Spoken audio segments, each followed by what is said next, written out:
В эфире новости, в студии Кристина Якупова. Здравствуйте, главные темы этого выпуска. 16 человек госпитализировали с COVID-19 в Якутии за сутки. Обучение на высшем уровне. Доброшкола появится в столице республики. «Мама, милая моя» – выставка детских рисунков проходит во Дворце детского творчества в Якутске.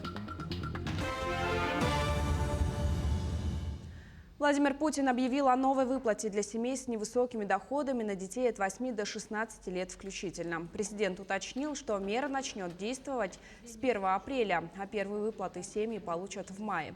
Президент напомнил, что в России уже предусмотрены ежемесячные выплаты для беременных женщин и семей с невысокими доходами, где растут дети до 7 лет включительно.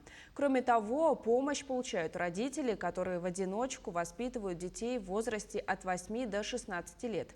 На эти выплаты из бюджета будет дополнительно выделено 455 миллиардов рублей. Владимир Путин также подписал закон об антикризисных мерах. Согласно нему, правительство получает возможность проводить дополнительную индексацию страховых пенсий, пенсионного коэффициента и фиксированной выплаты к пенсиям в течение этого года. Также прописываются особенности установления в России величины прожиточного минимума и исчисления минимального размера оплаты труда. Отмечается, что правительство сможет скорректировать правила приема в вузы страны для россиян, вынужденных прервать обучение за рубежом из-за действий иностранных государств. Ряд положений в законе касается поддержки бизнеса. Среди них отмена до конца этого года проверки в отношении малого и среднего бизнеса и IT-компаний, а также ввод упрощенных условий и порядок государственных закупок. Программы льготного ипотечного кредитования в России могут работать на действующих условиях до конца марта этого года. Окончательная позиция по льготной ипотеке, действию и продлению льготных ипотечных программ в настоящее время все еще обсуждается. В республике за минувшие сутки госпитализировали 16 пациентов с коронавирусом, выявили 425 случаев заболевания. Из них 22% в Якутске, в районах 78%. Лечение в стационарах получают 10% больных. В амбулаторных условиях 89%. За сутки от коронавируса выздоровели 533 человека. До 20% случаев COVID-19 связаны со штаммом Дельта, который вызывает тяжелые формы заболевания. Все они зарегистрированы у невакцинированных больных. В целом по республике для сохранения коллективного иммунитета и для сохранения здоровья граждан необходимо не забывать про вакцинацию. Мы сегодня достигли цифры 600 человек по республике, 600 тысяч человек по республике получили первую вакцину. Ревакцинацию сегодня 61,3% прошло от количества людей, у которых наступил срок ревакцинации. У нас остаются низкие темпы вакцинации в рядных районах, но необходимо обратить внимание, что это те районы, в которых достаточно большое количество было заболевших. В Татинском районе в результате ДТП погиб водитель. Накануне около 7 часов утра на 251-м километре дороги Колыма 36-летний водитель, управляя автомобилем КАМАЗ с полуприцепом, двигаясь по направлению со стороны села Барабул в сторону села Итык-Кюэль, допустил съезд дорожного полотна на правую сторону дороги. В салоне КАМАЗа также находился 34-летний пассажир. Он получил травму головы, госпитализирован в хирургическое отделение Татинской больницы. Мужчина находился в алкогольном опьянении. Все обстоятельства и причины ДТП выяснит следствие. В Нерюнгри на базе Центра развития творчества детей и юношества с сентября прошлого года работает проектный центр. Он был организован в рамках реализации проекта Союза детских общественных объединений республики, поддержанного грантом главы. Итоги проделанной работы и промежуточные результаты обсудили за круглым столом, куда пригласили экспертов, представителей управления образования и администрации района. Ирина Жданова с подробностями. Председатель педагогического отряда Валерия Стрункина свой первый проект написала в прошлом году. Сейчас для продолжения проектной деятельности с созданием нового проектного центра открыла для себя новые возможности. За счет создания проектного центра на базе ЦРТДЮ мы получаем возможности охватить гораздо больше конкурсов, охватить гораздо больше мероприятий, охватить гораздо больше организаций, возможно, привлечь гораздо больше ребят к нашей деятельности. И также мы уже занимаемся конкретно профильным написанием проектов, то есть не всей деятельностью, которую охватывали мы раньше, а проектный центр занимается уже конкретно одной направленностью. Это помогает нам сосредоточиться на одном, работать конкретно над одними проектами, соответственно, повышать наши результаты, делать их еще больше, лучше, значимее для нас, для нашего района в целом.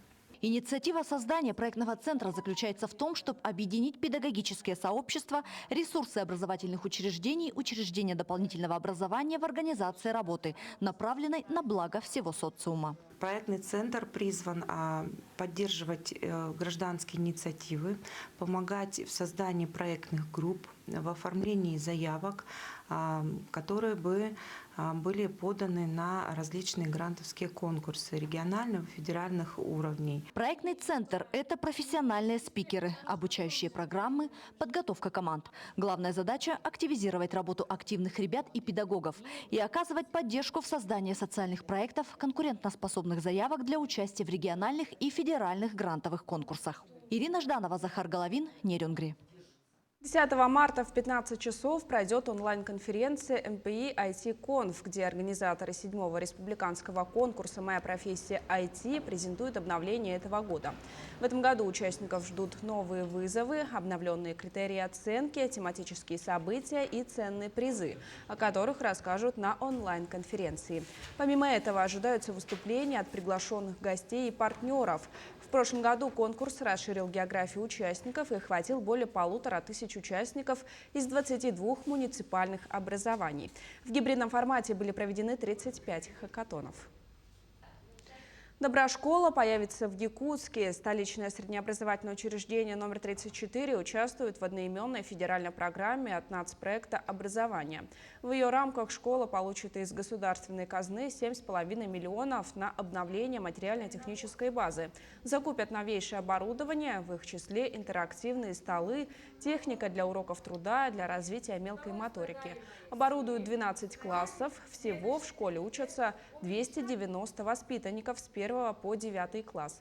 Доброшкола позволит давать образование и навыки на более качественном уровне. Учиться по-новому дети смогут уже с 1 сентября. В этом 2022 году наша школа в рамках национального проекта образования включилась именно в проект Доброшкола. Доброшкола в чем уникален? Этот проект направлен на оснащение именно коррекционных школ современным оборудованием, для того, чтобы организовать качественную работу с детьми с ограниченными возможностями здоровья. Команда якутских косплееров во главе с Аялом Федоровым создают свой очередной шедевр. Это кукла из знаменитого корейского сериала «Игра в кальмара». Сегодня арт-объект практически готов. По словам Аяла Федорова, на изготовление одного такого объекта тратится от 1 месяца до полугода. Команда работает над созданием шедевра, учитывая все мелкие нюансы. В последние годы они часто в своей работе используют мехатронику. Так же, как отметил Аял, создание куклы из «Игры в кальмара» должна разрядить сложившуюся напряженную обстановку среди населения и стать одним из точек локации для поднятия настроения и погружения в мир детства взрослого населения столицы. Новый арт-объект якутских косплееров будет расположен в одном из торговых центров Якутска. Мы создаем куклу из «Игры кальмара». Она, кстати, будет стоять в Росомоле, торговом центре. Рост, высота где-то 4 метра. Нет, ровно 4 метра. Ну, плюс еще платформа будет там чуть выше.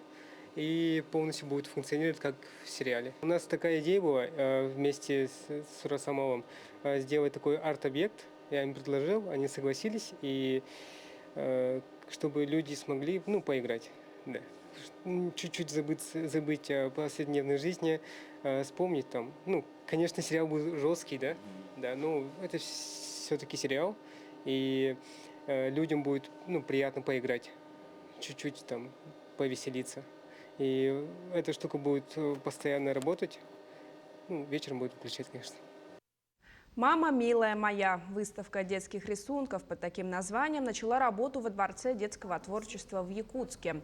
Она посвящена Году матери в республике, Международному женскому дню и продлится до конца этой недели. Мама окружает добротой и заботой и ведет нас по длинной дороге взросления, наставляя на верный путь. Каждый из этих рисунков и есть благодарность юных художников своим матерям. Рисунки своих мам в разной художественной технике представили учащиеся Центра художественного творчества, а также этнокультурного центра АЛГ. Всего более 100 работ детей. Кроме того, выставка примечательна тем, что это первое очное мероприятие Дворца детства, так как во время пандемии подобные форматы проводились в онлайн-режиме. Это максимально творческие 2 центра, и ребята очень старались, как раз в Году матери представили и, конечно же, к 8 марта порадовали своих мам. Очень хочется отметить, что многие мамы на выставке, на открытии выставки узнали себя, настолько юные, талантливые художники постарались. Работы представлены в акварели, большинство тоже где-то были и фломастером нарисованы, но, тем не менее, это ни в коем случае не помешало отобразить маму. В Саха-академическом театре имени Платона Аюнского готовят 3 премьерных спектакля. Об этом в ходе пресс-конференции рассказали журналистам руководители театра и режиссеры. Цикл спектаклей начнется с премьеры «Марыкчанские пацаны». Также зрители увидят спектакли по произведениям классиков якутской литературы и постановки, повествующие о судьбах выдающихся людей, стоявших у истоков образования нового этапа развития Якутии. Один из них – «Розовая чайка», в котором поднимается проблема сохранения родного языка и древнего народа в целом – юкагиров. И сейчас, вот, когда уже объявили зал «Алампа», стали планировать, Андрей сказал: ведь шикарная пьеса, а давай сделай ее еще раз. А нет, давай ее восстановим. Я говорю: Андрей, это невозможно, можно сделать еще раз. Он говорит: давай делать еще раз. И мы договорились с театром и приступили к репетициям спектакля. Соревнования по национальным видам спорта «Игры предков» среди юношей и девушек 8-10 классов состоятся в рамках молодежного фестиваля «Мусустар». Состязания пройдут в 2 этапа. Первый будет муниципальный, второй – республиканским. В связи с эпидобстановкой финал организуют в дистанционном формате. Так, сначала участники представят себя в национальных костюмах, в дисциплинах тутум-эргир, прыжки через нарты, в настольных играх хабылык и хамыска будут состязаться юноши и девушки, в беге с тяжестью на время – парни. Также в мероприятии заявлены национальные прыжки. Абсолютные победители среди учащихся 10 классов рекомендуются на стипендию главы Якутии. Абсолютных победителей наградят в спортивном комплексе «Триумф». К этому часу у меня вся информация. Мы продолжаем следить за развитием событий.